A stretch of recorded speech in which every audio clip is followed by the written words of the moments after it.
Today on the YY family, the salt's gonna change into a submarine, and Grandma's gonna take me to check out the bottom of the ocean.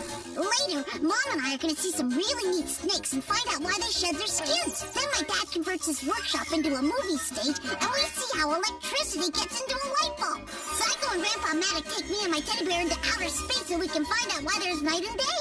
And after that, my uncles and I get really small and go inside Grandpa's lungs to see how we breathe.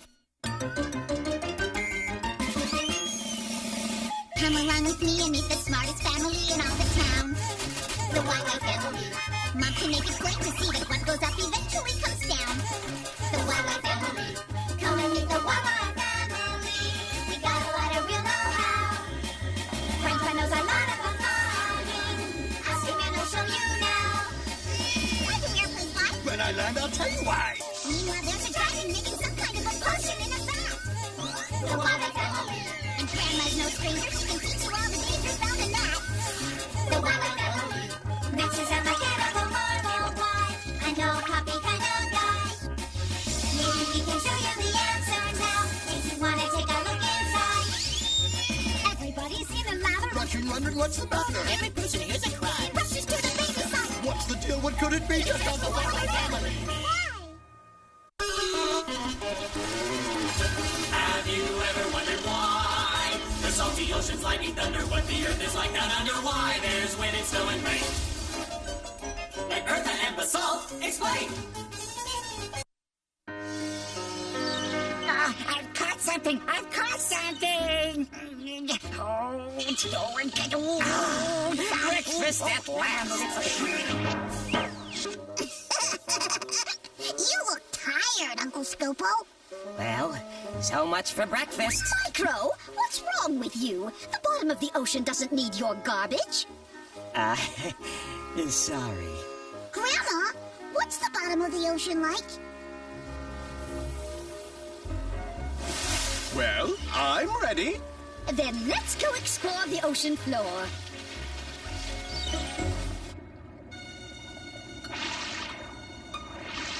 This is the continental shelf, the stretch of land which forms an extension of the continents under the ocean.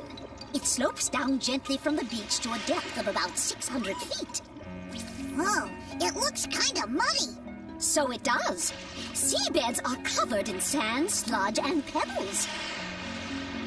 The water is shallow enough that the sunlight can warm it up. The fish seem to like it. Now, let's go and take a look further down. Basalt, submarine. Coming right up. Entrez-vous. This is the edge of the continental shelf. Beyond this point, the ocean floor drops to a depth of 1.5 miles. Let me show you how deep that is. Whoa, it sure is dark in here. Can you guess why, Victor? Because the sunlight can't shine this deep? Exactly! Basalt, lights! I'm freezing my tootsies off. At this depth, the water is extremely cold and exerts enormous pressure. That's why the ocean bed is so difficult to explore. What's this? Well, dear, since it's so dark down here, a device called a sonic depth finder attached to a ship is thrown into the water. It sends out sound waves in different directions, and when these waves encounter something solid, they bounce back. The sonic depth finder picks up the waves as they return. Then a computer on board the ship translates the waves into pictures. Is that how we know what's down here? Yes.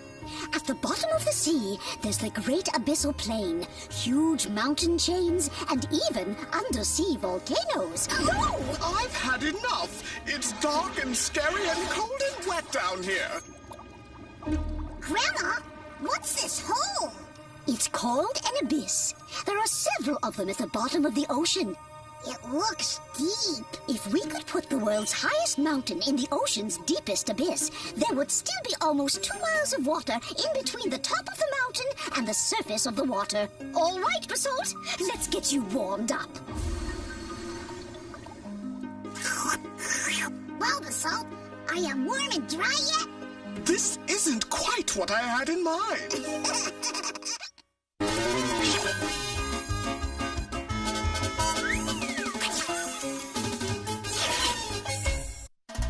Hey, the questions that you have are not too serious. The animals and plants are not so mysterious, so have no fear.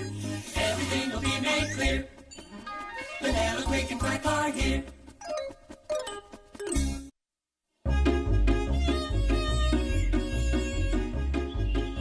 Another cup of tea, Snuggles? Why, thank you, Gumdrop. Quick and Quack aren't fighting with each other. Don't they feel well? I don't know, but let's hope it lasts. This is a delightful cup of tea. I had no idea you were such a snake. Calm down, you two. It's only a harmless little grass snake. And it was sloughing. Sloughing? What's sloughing? Sloughing means the snake sheds its skin. Ew! Why do they do that? A snake's skin is very rigid. Feel it. Oh, yuck. No, it's kinda neat. Just dry and hard. I guess it's not so bad with the snake out of it. So, why does the snake shed its skin? Since its skin is rigid, as the snake grows, its skin becomes too small for it. So it gets rid of it. I want to learn more about snakes. Let's land there by the water hole.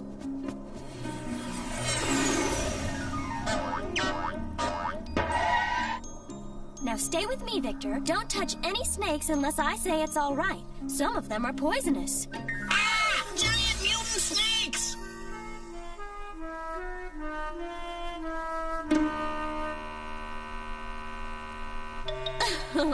Oh, those are just babies.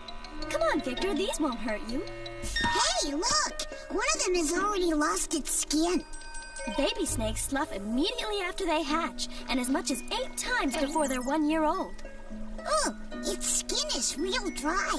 The snake's skin protects it from the rough, rocky terrain of the desert. It also helps protect it from predators and keeps the water in its body from evaporating too quickly. Uh-oh! Quick, Quack, watch out! Ah! It's a rattlesnake. It's poisonous. Oh, and it's sloughing. How can you tell? A few days before it sloughs, a snake's eyes turn a milky blue, and its skin grows dull. It loses its appetite, becomes very irritable, and it drinks a lot of water. A snake never stops growing, so it changes its skin throughout its life. Never stops growing. Don't worry, Quick. Once they become adults, they grow very slowly. Look, Victor, it slips out of its skin all at once.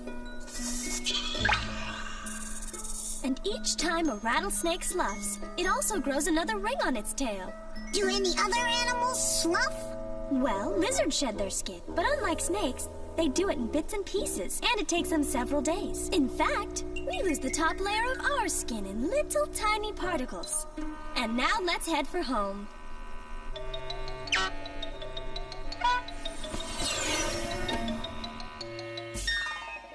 More tea, Muffin? Why, thank you.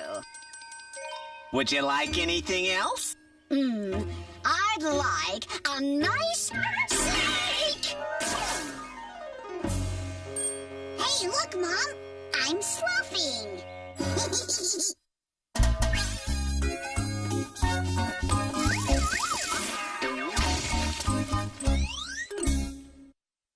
How does it do this? How does it do that? Max is the one with the electronic knack. Machines are his thing, so don't go berserk. Max on the job. You'll find out how they work.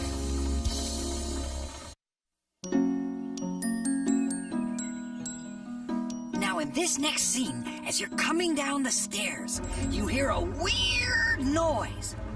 Then, all the lights go out. Like that? The light bulb burned out. Well, why did it do that?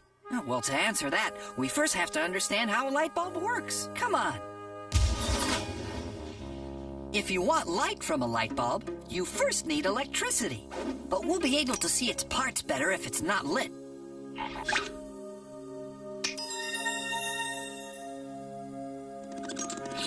Hi, where are the electrons? Over here. Watch, Victor. The electric current moves into the bulb through a metal contact. Then it runs through a filament. It's a tiny coiled wire made from a metal called tungsten, which can resist high temperatures without melting. It's glowing! Well, it's not just glowing, it's white hot. The current heats the tungsten up to 4,500 degrees. That's Fahrenheit, Bob. That's about 10 times as hot as an oven. This kind of light is called incandescent, which means to glow. Why is it inside the glass? When something gets hot, even a metal, it combines with oxygen in the air, and that makes it burn. And the glass keeps that from happening? Right again. Inside the bulb, there's either a vacuum, which means there's no air at all, or a gas that won't combine with the metal. That keeps it from burning, but it still wears out. Come and see. It looks like it's falling apart. As the filament heats up, particles of tungsten fall away. It grows thinner and more fragile. Eventually, it snaps. And the light burns out. So, Dad, where are we now? This is the bulb in our living room lamp. It looks different. It's a halogen lamp. It's designed a little differently from an incandescent bulb, but it uses the same basic principles. When the electricity heats up the tungsten filament, the halogen gas catches the particles that fall off. And puts them back. Yep, so the bulb lasts longer. Now in the kitchen, we have fluorescent lights. I see the tungsten filament. This one has 2 filaments, one at each end. The tube is filled with mercury vapor.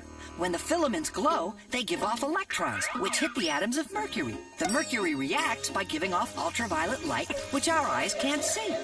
The inside of the tube is coated with phosphor, which glows when the ultraviolet rays pass through it on their way out. And that light our eyes can see. Neon lights work the same way, but use a different gas. So this bulb changes light we can't see into light we can. That's it. When one kind of light is changed into another, that's called fluorescence. So this is a fluorescent light. Or it was. What happened now? Well, Dad, it's the end of the episode.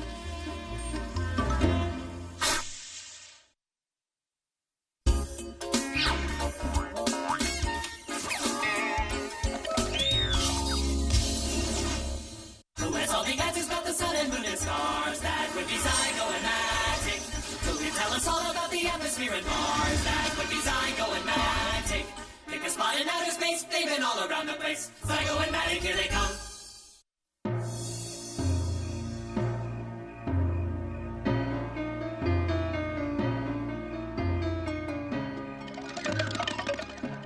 What's wrong, Victor? Well, Mom, I think I left my teddy bear Albert outside. And I don't know how I'm gonna find him in the dark. Can you switch the sun on? The sun doesn't switch on and off. It doesn't? Well, then how come there are days and nights? Let's find that teddy bear, Victor. Then I'll explain it all to both of you. Imagine this is our good old sun. And here's the Earth. The sun is shining on this half, so it's daytime. In this half, there isn't any light because it's in the shadow. Here, it's nighttime. So, to switch from daytime to nighttime, I would have to travel all around the world? Not at all. You mustn't forget that the Earth spins while it revolves around the sun. See, we changed from daytime to nighttime without budging an inch. It takes the Earth 24 hours to complete one revolution. For about half that time, it's daytime, and during the other half, nighttime. Look, Victor, in that part of the Earth, it's nighttime. You can even see lights of the larger towns. Whoa! Cool! Hey, Albert, look at that! Oh, here's the sun again, but it's still nighttime. How come? That's because in space, it's always dark, even when the sun shines on us. Look there. Half the Earth is in the shade. That's where it's nighttime. And in the lit half, it's daytime. Here, to the west of the lit half, it's evening. The sun is setting, and soon it will be night. Yeah, well, right here it's nearly midnight. I'm beat. Midnight? But for the people over there, it's morning, right? Ah, that's because Zygo's clock is set for our time zone, and it's midnight at home now. You see, it's not the same time all over the world. The Earth is divided into 24 different time zones. And each time you change time zones, the time changes. Each time zone corresponds to the position of the Earth in relation to the sun. That means wherever you are on Earth, noon is really the middle of the day. Zygo, can't you speed up the revolution of the Earth around the sun? Ah, look there, Victor. The sun is rising in Asia, but it's still nighttime in Europe. Oh, I get it, Grandpa Maddox. But could we go someplace where it's night now so I can get some sleep? Not a bad idea, my boy. Hey, it's light already. But where's the sun? Ah, it's dawn. The sun is already lighting the sky above us, even though we can't see it yet. Soon, when the Earth is rotated a little bit more, the sun will appear. Great! This is the first time I've ever gone to bed so late. Or is it early? No, it's late. No, wait a second, it's early. Late. Early. Late. I don't know.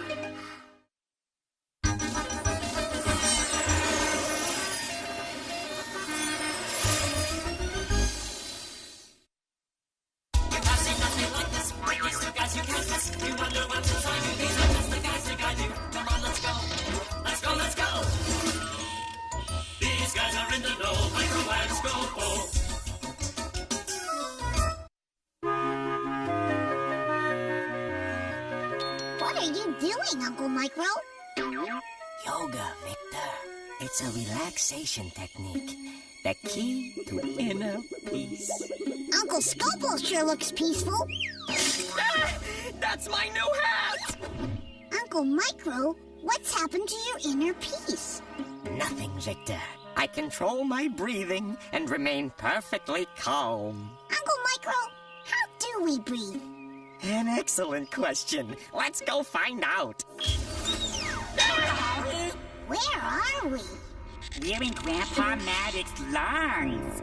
We're going to see how his body takes in the oxygen it needs from the air.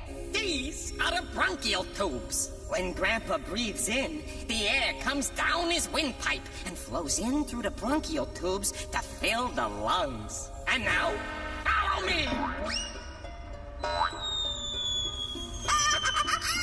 This is a great ride! I'm right behind you! That was fun. Where are we now? In the left lung. And these are the air sacs, tiny cups that fill with air each time you breathe in. Oh, they would make a comfy mattress. Scopo, for once you're right. Each of us has 600 million air sacs. If we could unroll them on the ground, they would cover an entire tennis court. Hey, I can see lots of little red bubbles moving around the air sacs. Those are red blood cells, Victor. They circulate in the blood vessels and carry oxygen throughout the entire body. A human body is made up of billions of cells. And they all need oxygen. Let us employ a metaphor. Imagine the red blood cells as trucks carrying oxygen. This one is on its way to pick up oxygen in the lungs' air cells.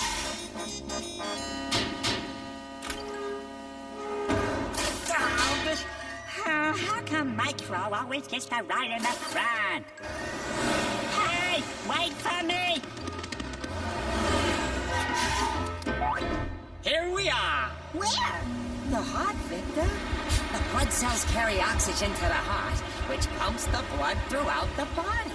What are those blue trucks? They represent the blood cells carrying carbon dioxide, which all the cells of the body give off. They take the carbon dioxide back to the air cells in the lungs, and we breathe it out through our nose and mouth. Uncle Scopo, why are you breathing so hard? I've been running after you. You see, Victor, the harder our muscles work, the more oxygen they need. That's why we breathe faster when we run. Right. Now, let's go home. Oh, no. I've lost my hat! Oh, no, you haven't, Micro. It's right here. Ah, you did it again! Maybe you should try more yoga. Good idea. Breathe in, out. In a piece, in, out.